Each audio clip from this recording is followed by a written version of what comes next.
We start this morning at South Korea's Blue House in a rare display of solidarity.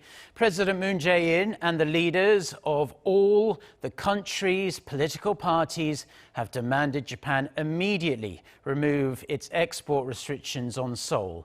This call came during a meeting on Thursday at the top office. While they agreed on the need to come out strong against Japan, they failed to see eye to eye on swiftly approving a long-pending extra budget bill that's been in limbo at the National Assembly for months now. And that's despite the fact some of those extra funds would actually be channeled into local firms affected by Tokyo's unprecedented trade measures. Our Shin Se-min has our top story.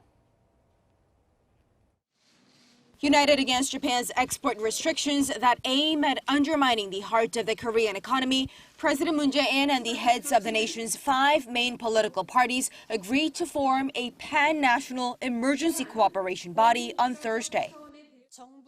The government and rival political parties have agreed to bipartisanly cooperate in the face of Japan's economic retaliatory measures and run a pan-national emergency cooperative body.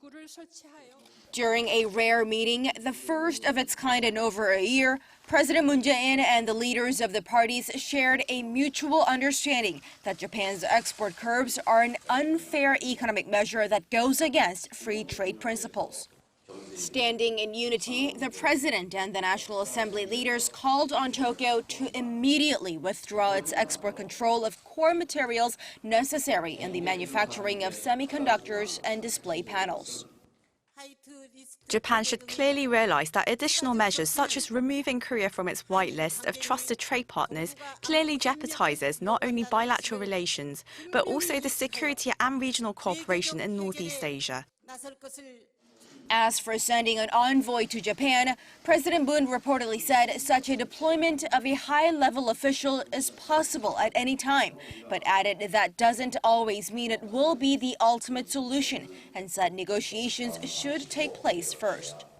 But despite Moon's call for a swift passage of the multi-billion-dollar extra budget bill still mooring at the parliament, the political leaders were not able to narrow the gap. Still, with the country's political leaders, both the president and the party chiefs not being able to reach bipartisan consensus on the supplementary budget bill, the issue of financial aid to Korean firms as well as the economic malaise of the Korean economy may remain challenges for the time being. Shin Se-min, Arirang News.